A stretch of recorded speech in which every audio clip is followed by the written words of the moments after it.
Hello, lovely students, and welcome to the Ultimate C1 video. Today I'm going to teach you advanced C1 level vocabulary and a little bit of grammar too. What's the logic behind this video? Well, when you're at a C1 level, you should be able to express yourself with precision and talk in detail about many subjects. You should also be able to speak fairly fluently without too many pauses while you search for the exact words and expressions needed to communicate your thoughts. This means that you need to know a lot of vocabulary. Luckily, the C1 level is my absolute favorite to teach. There's so much nuance, so much art to the language. In fact, my most popular course of all time is my beautiful British English C1 program. Over 5,000 students have taken my C1 program, and they have learned so much advanced vocabulary, as well as C1 grammatical structures, advanced features of pronunciation, how to write different texts at an advanced level, and so much more. Students love the storyline that runs through the entire program and the authentic conversations between me and some of the special people in my life. Take a look at some of the lovely things my graduates have had to say. I would love for you to join them and try this program. I can guarantee it will boost your English skills in so many ways. We're going to go through 4 C1 vocabulary videos, and then we're going to end with a special A1 to C1 challenge video to help you test your level first up. You're going to learn 20 advanced verbs that will help you express yourself at AC1 or even C2 level. We go from advocate to scrutinize all in just 10 minutes. Are you ready? Hello, lovely students, and welcome back to Learn English with Listening today. We're going to talk about advanced English. Our focus today is on advanced C1, C2 level verbs. If you incorporate these verbs into your daily spoken English, you'll impress people, especially if you say them in a very natural, nonchalant way, right? Let's get started with the advanced English verbs. Number 1, to advocate means to publicly support or recommend a particular policy or action. Example, the celebrity uses her social media platform to advocate for a more sustainable future, or the politician advocated for greater economic equality for all citizens. Number 2, to amplify. To amplify means to make something louder or stronger to increase the effect or impact of something. Example, the megaphone amplifies the speaker's voice, making it easier to hear, or the digital marketing campaign amplified the reach and impact of the brand's message. Number 19, to reconcile. Careful with the pronunciation, is typically used passively. It means to make people become friends again after a breakup or an argument. It can also mean finding an acceptable way of dealing with two ideas or concepts that seem opposed to each other, making two conflicting things compatible or consistent. The mediator is trying to reconcile the differences between the two parties or the couple reconciled after a period of separation. And finally, to scrutinize. To scrutinize means to examine or inspect something very closely and thoroughly, coming through for potential mistakes. For example, his apology was carefully scrutinized by his PR team before it was released to the public. Or she scrutinized his essay, but couldn't find a single error, right? Those were your 20 incredibly advanced English verbs. As I mentioned, they are C1 to C2 level. Okay, what did you think of that? Those advanced verbs really help you articulate your ideas precisely. I used articulate just now. In that lesson, you saw 20 advanced verbs, which is quite a lot. But if you want to achieve a C1 level in English, you need to learn many more. And that is where my beautiful British English C1 program comes in. In the program, there are so many verbs, including tons of phrasal verbs, that by the end, my students have an enormous bank of vocabulary to draw from. You'll find super advanced verbs like gazump and to shell out. Hello, lovely students, and welcome back to Learn English with Listening. I have a beautiful video for you today. I have chosen 20 of my favorite adjectives. They are all really advanced adjectives, and I would place them at a C1 to C2 level. You're not going to hear them every day on the streets of England, but you will see them in texts and books, and you will hear them used by very well-spoken people. If you want to become a well-spoken person, then consider learning them and incorporating them into your speech. I am a self-diagnosed logophile, meaning I love words. And learning new, beautiful words, I'm passing on that gift to you. Let's get started with the lesson number 1, ambivalent. Ambivalent means having or showing mixed feelings or contradictory ideas about something or someone. For example, I feel ambivalent about accepting the job offer because it pays well, but the work is not interesting. Or she has ambivalent feelings toward her ex-husband, both loving and hating him. Number 2, capricious, which I find particularly beautiful, means given a sudden and unaccountable changes of mood or behavior. His capricious behavior made it difficult for his friends to keep up his moods, or the weather is capricious this time of year, with sunny days followed by sudden rain showers. Number 3, derogatory. Derogatory means showing a critical or disrespectful attitude toward someone or something. His derogatory comments about women angered many people, or the newspaper received complaints about a derogatory article they published about a minority group. Number 4, esoteric. Not a common one, but very beautiful. It's pronounced in 2 ways. In British English, the most common is esoteric, though you'll also hear esoteric. It means intended for or likely to be understood by only a small number of people with specialized knowledge or interest. The lecture on quantum mechanics was esoteric and difficult for most students to understand.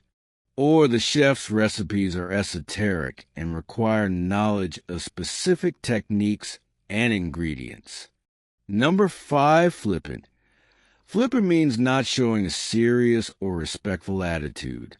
I like to remember it by imagining a teenager flipping their hair and not taking something seriously. They're being flippant.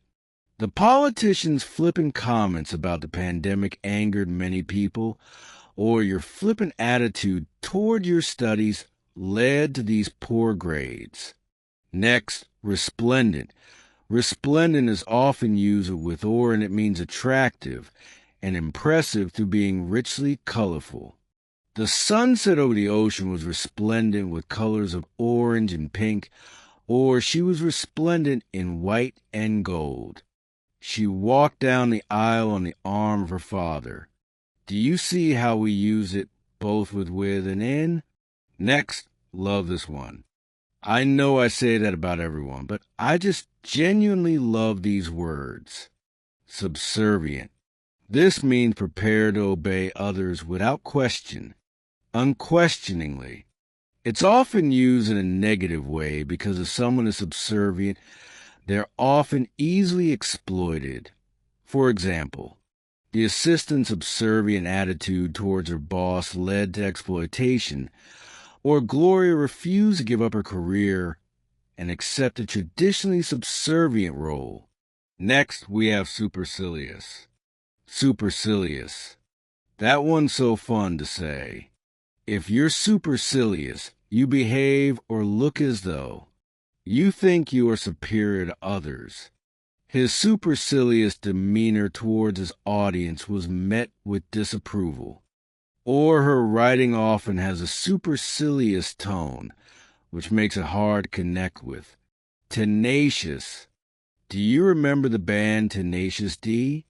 They recognize it as a great word, and a great word it is. Tenacious means keeping or tending to keep a firm hold on something, or not giving up easily, or being really determined. Her tenacious grip on the rope allowed her to climb the steep cliff, or, although he experienced many setbacks, he remained tenacious in pursuit of becoming an MP next. Don't be fooled by the first letter U. We pronounce it with a Y sound, ubiquitous. Ubiquitous means very common or found everywhere. Smartphones have become ubiquitous in modern society, or the company's logo was ubiquitous on billboards throughout the city. Very common. Now we have vicarious. Although in American English they're more inclined to say vicarious. In British English it's vicarious. This one we use in front of a noun, and it means experience and imagination through the feelings or actions of another person. You'll often hear us saying, I'm living vicariously through you, or I'm living through your experiences. He experienced a sense of vicarious nostalgia when he listened to his parents' stories about their youth. Or watching action films allows people to experience vicarious thrills and excitement through other people. Right. That's it for today's lesson. I hope you enjoyed it, and I hope you learned something. Well, did you like the sound of one of my favorite words in that video? Capricious. Capricious. It's such an exquisite word.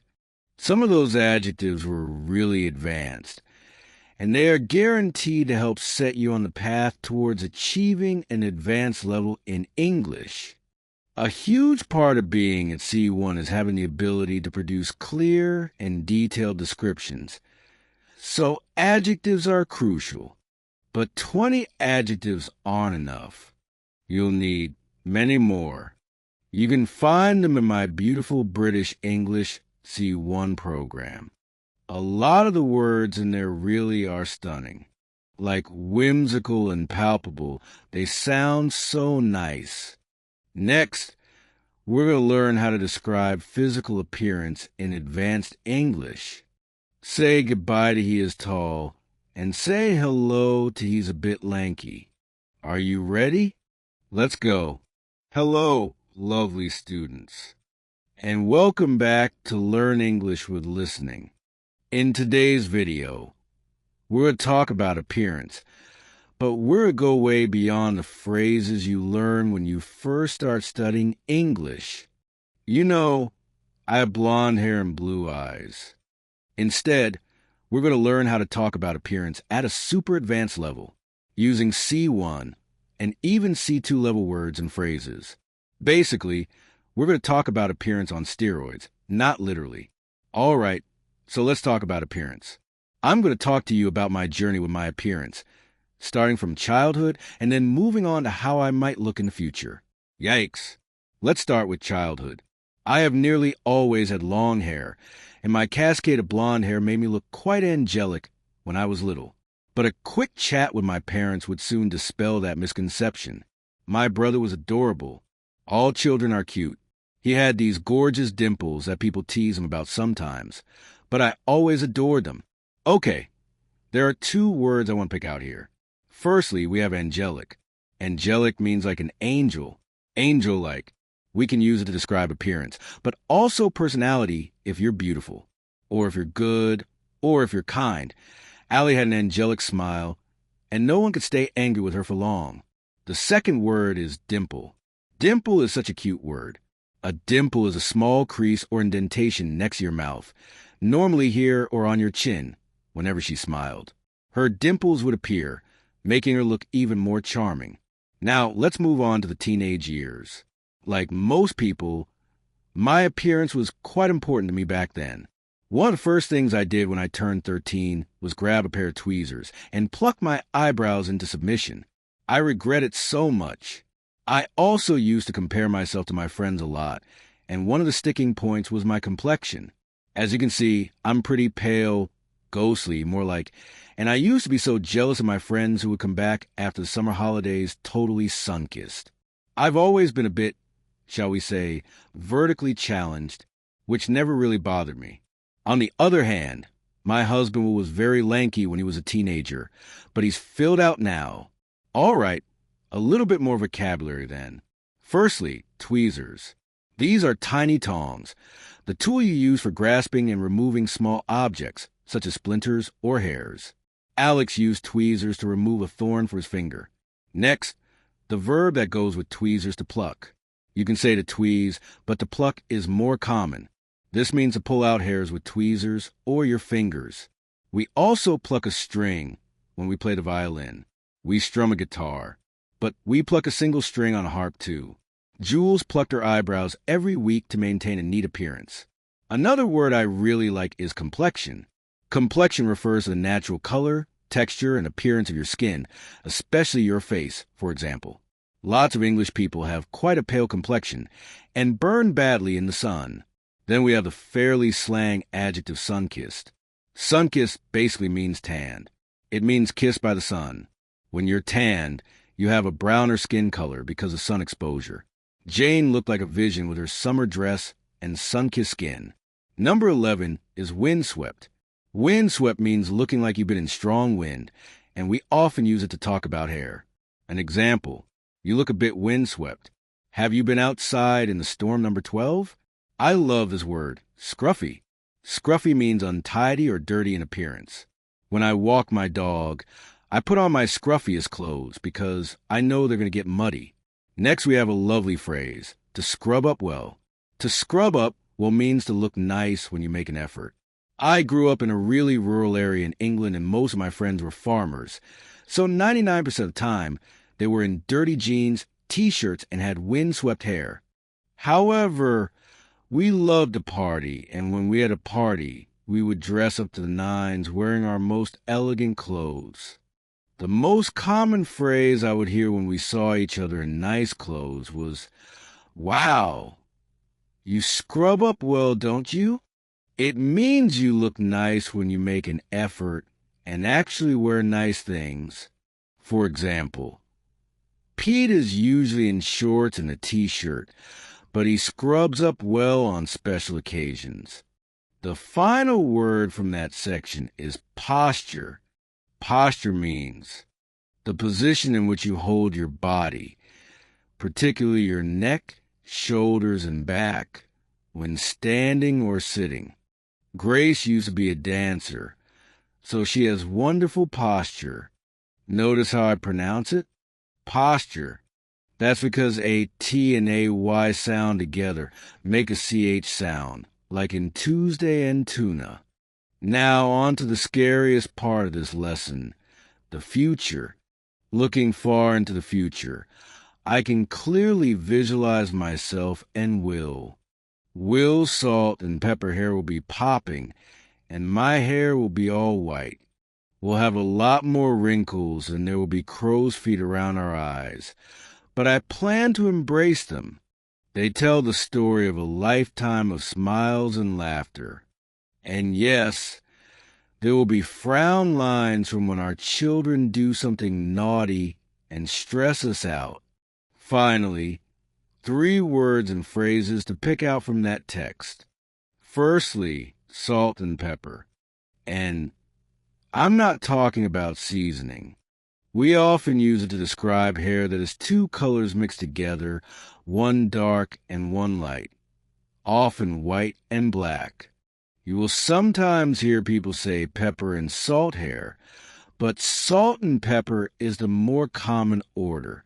For example, Bill's salt and pepper beard gave him a distinguished appearance.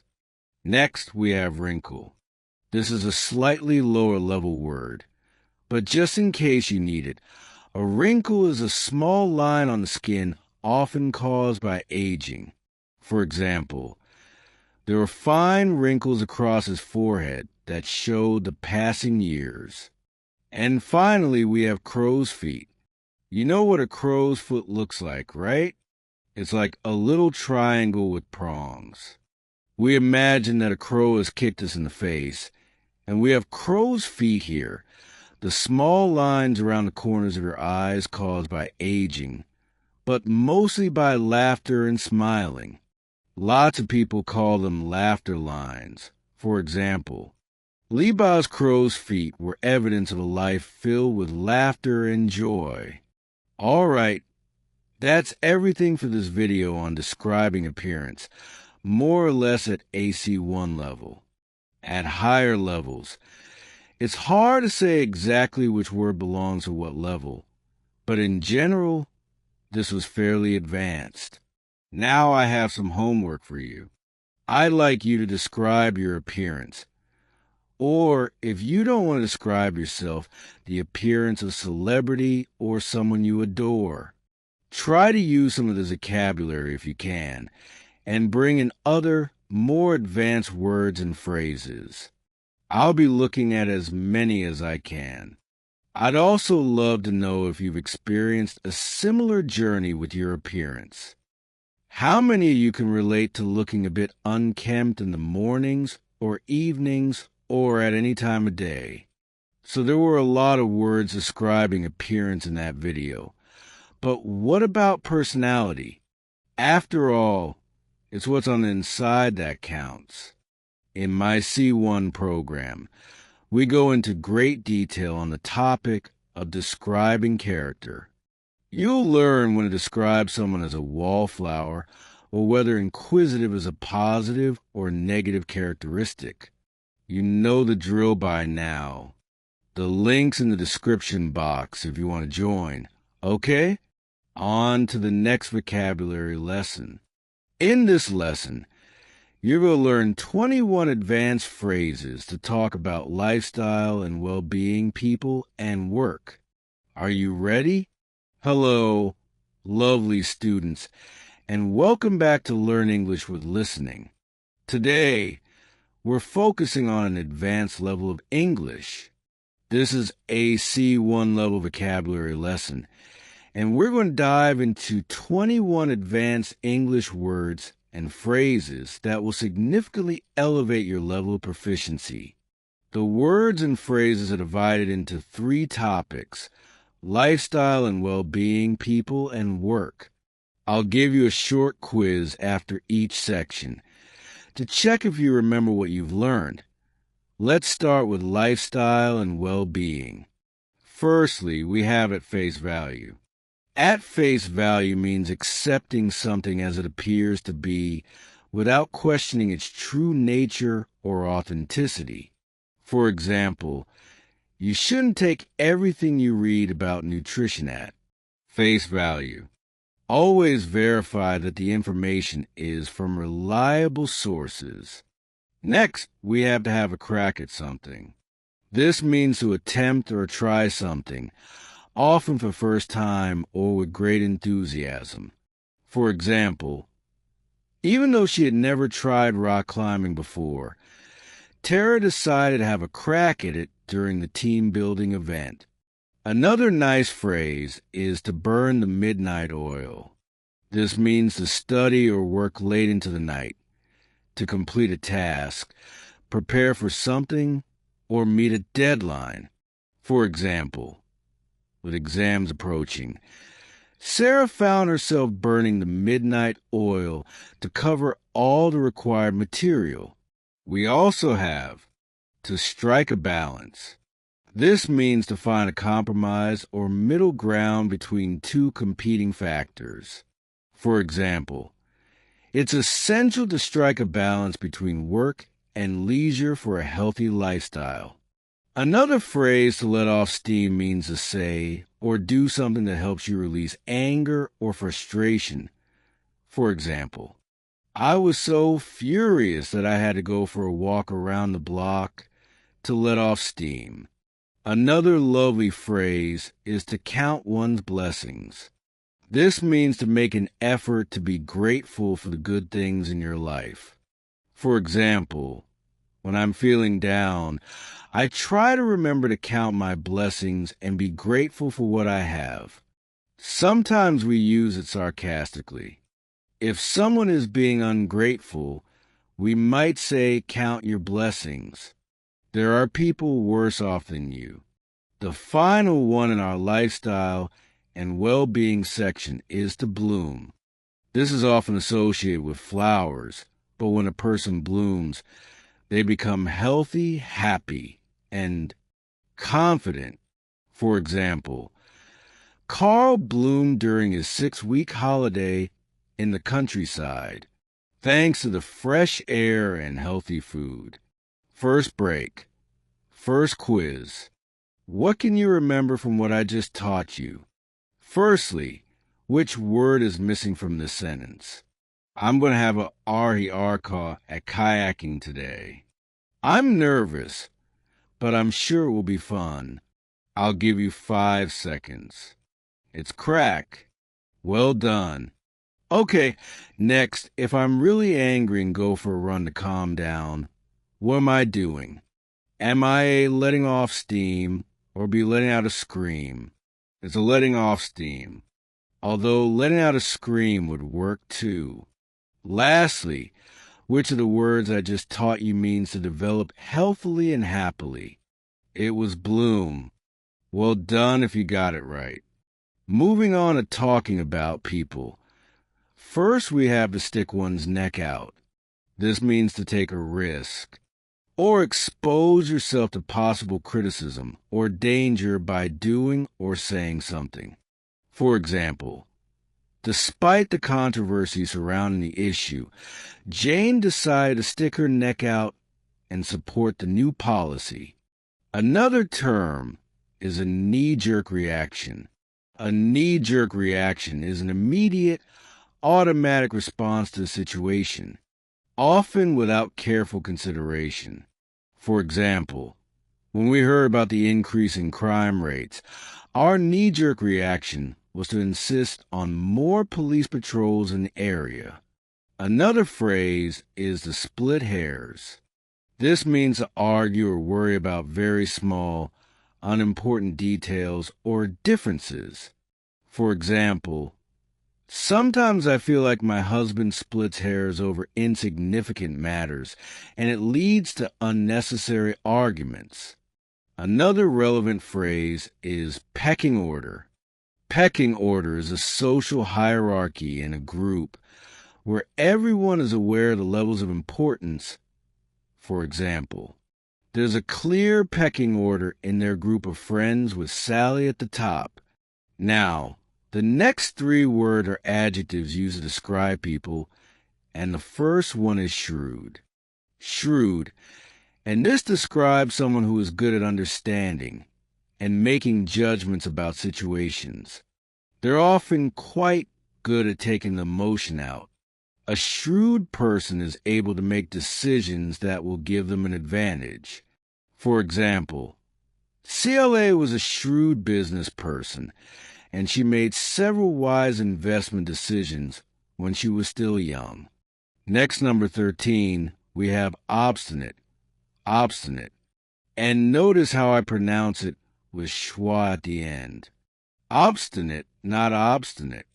This means refusing to change your opinion or actions despite people trying to make you do so. We could also say stubborn. In a way, it's often used for children. Henry was a very obstinate teenager, and he consistently refused to admit that he might be wrong about something. An extra Lilybaz note here. I've seen some students mix up obstinate with another advanced adjective, abstinent. Abstinent. It might be the combination of T's and N's, but abstinent has an entirely different meaning. It means to refrain from indulging in a particular behavior. This is often related to vices or bad habits. You abstain from doing something. Our final word in this topic is placid. Placid with the S sound. The soft C, we use placid to describe someone who's very calm and isn't easily excited or annoyed. Despite the hullabaloo around her, Allie remained placid and continued with her work. It's quiz time. It's quiz time. Can you answer these 3 questions? I'm going to give you 5 seconds to answer each one. Firstly, which word is missing? My neat reaction to hearing my son have been arrested was to be utterly livid. Jar, jam, jet, or jerk? It's jerk. Excellent job if you got that right. Number 2, sometimes it's best to keep your opinions to yourself and not a while. Is it stick your head, stack your neck, stick your neck, or stuck your nose? Have a think. Stick your neck out. Don't stick your neck out or they'll chop your head off.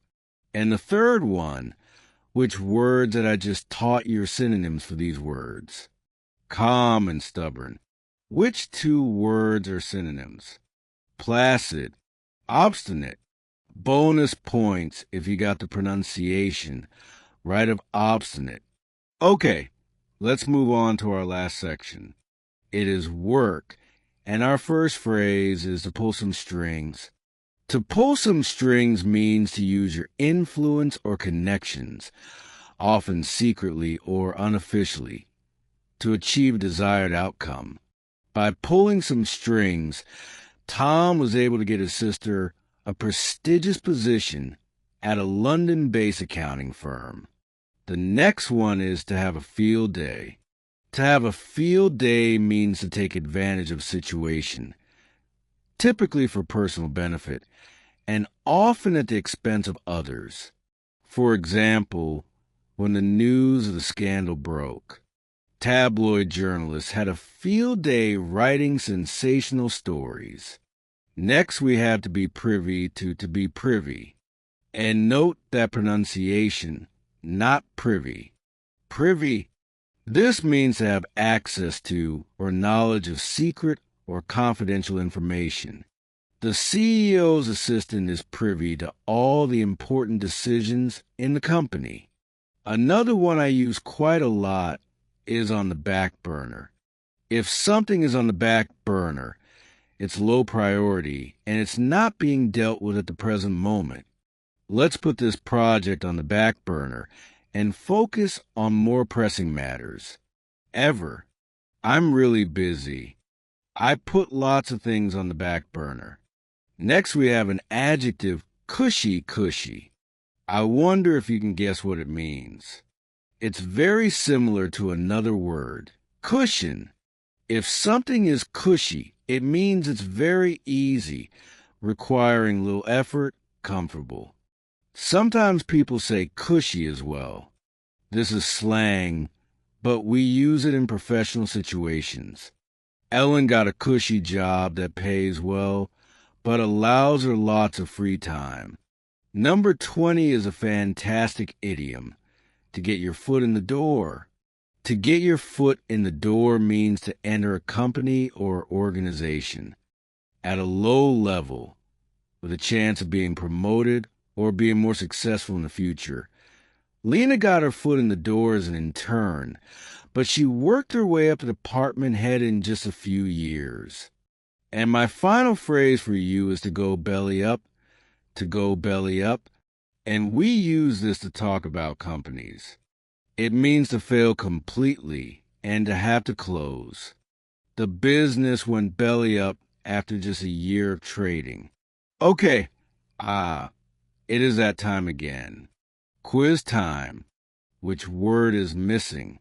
I managed to get my upper shot tar cog in the door at an amazing company earlier in my career, and I've worked my way up to management level.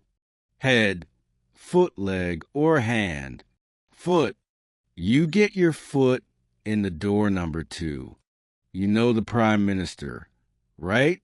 Can you pull some out of our gal and get me an interview with her? Is it strikes, strides, streams, or strings? That's right, we pull some strings. And finally, if a job is very easy and doesn't require much effort, how can we describe it? Cushy. Or if you said cushy, I'll let you have that one too. Okay, that's everything for me today. I really hope you enjoyed learning these 21 advanced words and phrases in English.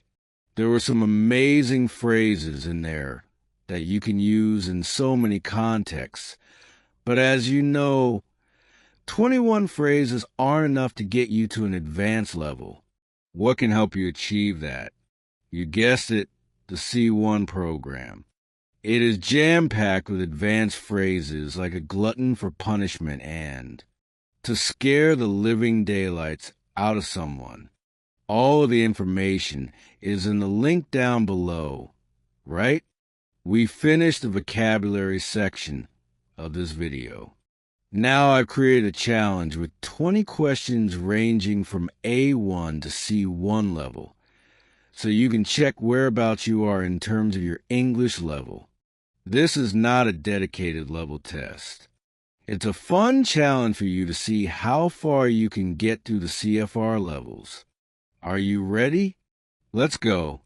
Hello, lovely students, and welcome back to Learn English with Listening. Today I have a challenge for you.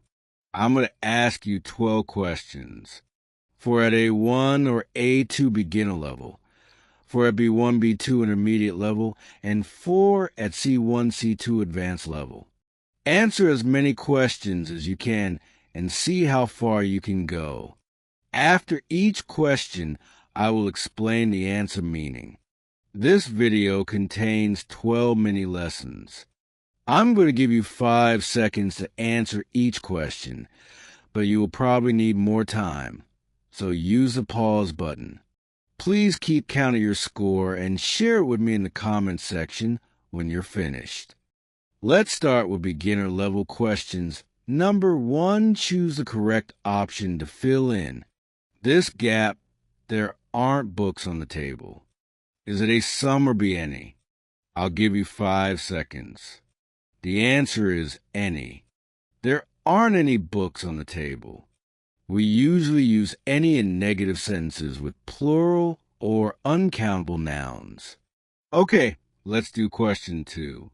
Fill in the gaps to create a question in the present simple tense. I want you to use the verb to like, he severed olives. 5 seconds. Okay, here's the answer. Does he like olives? Did you get that to make yes? No questions in the present simple.